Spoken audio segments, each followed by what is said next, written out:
बोल न्यूज के anchor person Arshad शरीफ कातिल केस की तहकीकात के लिए जीआईटी का दूसरा इजलास आज होगा। जीआईटी अपने टीओआर्स को हतमी शक्ल देगी और तहकीकाती दस्तावेज का जायजा लेगी। जीआईटी वालिदा और बेवा का बयान रिकॉर्ड करने के लिए वक्त का तयन करेगी। तमाम सफरी दस्तावेजात और तैयारियों का भी जायजा लिया जाएगा।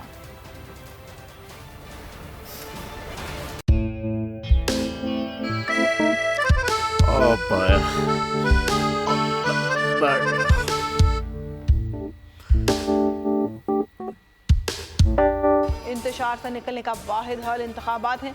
हकीकी आज़ादी मार्च आज रवा। खान आयन के मुताबिक अगर आप उसको ये रिपोर्ट दे दें तो मैं आपको 3-4 सीटें दे दूंगा। मौलाना खान साहब वो जो रिपोर्ट हमें दे दे और वो जो नीली पीली चैनल है वो लगाए। जाओ शबाज।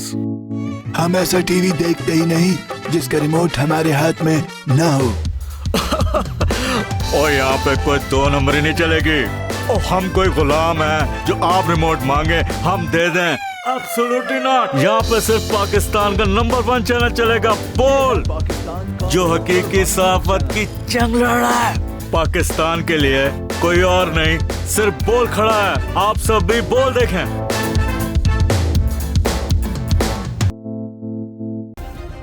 सब्सक्राइब करें और बेल दबाएं ताकि कोई खबर रह न जाए।